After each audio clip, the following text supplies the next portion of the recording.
মানব জীবনে শ্রেষ্ঠ চারটা দোয়া আছে। এই চারটা দোয়া আমাদের জেনে আমল করা উচিত। মানব জীবনের শ্রেষ্ঠ দোয়া নবী করিম সাল্লাল্লাহু আলাইহি সাল্লাম বেশি বেশি পাঠ করতেন। সহিহ মুসলিমের মধ্যে আসছে, আল্লাহ বান্দাকে যত দোয়া শিখিয়েছেন সবচেয়ে সুন্দরতম দোয়া হচ্ছে রব্বানা আতিনা ফিদ দুনিয়া হাসানা ওয়া ফিল আখিরাতি হাসানা ওয়া কিনা আযাবান্নার। মানব জীবনে আল্লাহর দেওয়া শ্রেষ্ঠ নিয়ামত। যত প্রয়োজন, যা লাগবে, যেখানে ঠেকে যাবেন, যেখানে পারতেছেন না, আগে এই দোয়া পড়ে নিবেন, তারপরে অন্য কোনো কথা। পারবেন ইনশাআল্লাহ?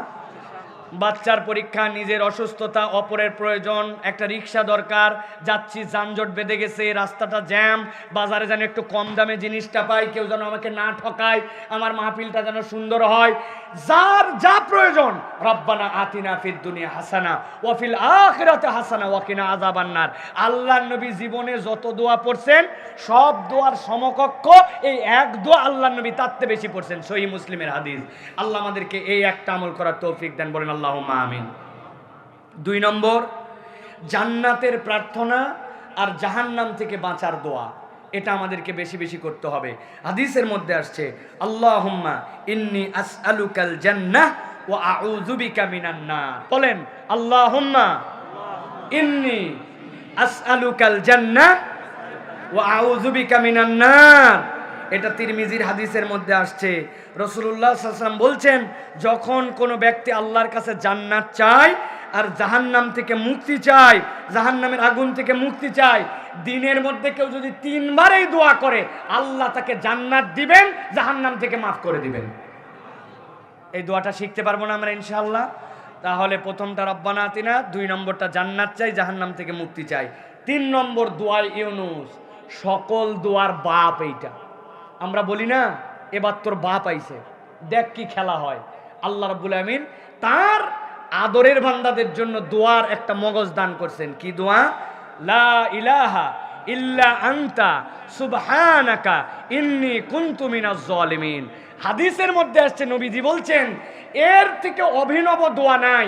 এই দোয়ায় 3টা অংশ আছে। প্রথমটাতে লা ইলাহা ইল্লাল্লাহ কালেমা শরীফ, তারপরে কি আছে? লা ইলাহা ইল্লা আনতা সুবহানাকা, আল্লাহর পবিত্রতার ঘোষণা কালেমা, এরপরে নিজের দায়, ইন্নী কুনতু মিনাজ জালিমিন। লা ইলাহা ইল্লা আনতা পবিত্র কালেমা, এরপরে আল্লাহর পবিত্রতার ঘোষণা, এরপরে আমার অপারগতা। কোন বান্দা যদি আল্লাহর কালেমায় তৈয়বকে আগে রাখে, এরপরে আল্লাহর পবিত্রতার ঘোষণা দেয়, তারপরে নিজের অপারগতা জানায়, আল্লাহ ওই বান্দার যত সমস্যা আছে এর দ্বারা দূর করে দেন। সুবহানাল্লাহ। তাহলে 3 নম্বর এইটা আমল করার জন্য আমরা চেষ্টা করব। 4 নম্বরে তওবার একটা দোয়া আছে, নবী করিম সাল্লাল্লাহু আলাইহি ওয়াসাল্লাম শিখিয়েছেন আমাদেরকে, আস্তাগফিরুল্লাহাল্লাযী লা ইলাহা ইল্লা হুয়াল হাইয়ুল কাইয়্যুম ওয়া আতুবু ইলাইহি। আস্তাগফিরুল্লাহাল আযীম আল্লাযী আতুবু ইলাইহি লা হাওলা ওয়ালা কুওয়াতা ইল্লা বিল্লাহ। এই যে আমরা আল্লাহর কাছে দোয়া করি, আস্তাগফিরুল্লাহাল্লাযী, আমি আপনার কাছে ক্ষমা চাচ্ছি ওই রবের কাছে যিনি হাইয়ুল কাইয়্যুম ওয়া আতুবু ইলাইহি, আর তার কাছেই আমি ফেরত আসতেছি। বান্দা যখন এইভাবে আল্লাহর কাছে আসে, আল্লাহ ওই বান্দাকে ফিরিয়ে দিতে লজ্জাবোধ করে। তাহলে আমরা এই 4টা দোয়া শিখবো ইনশাআল্লাহ। 1 নম্বরে বলেছি শ্রেষ্ঠ দোয়া রব্বানা আতিনা, জান্নাত কামনা, জাহান্নামের প্রার্থনা, দোয়া ইউনুস, আর তওবার দোয়া আস্তাগফিরুল্লাহাল্লাযী লা ইলাহা ইল্লা হুয়াল হাইয়ুল কাইয়্যুম ওয়া আতুবু ইলাইহি। যা লাগবে জীবনের সবের মধ্যে আছে ভাই। আল্লাহ আমাদেরকে এইটার থেকে আমল করার তৌফিক দান করেন, বলেন আল্লাহুম্মা আমিন।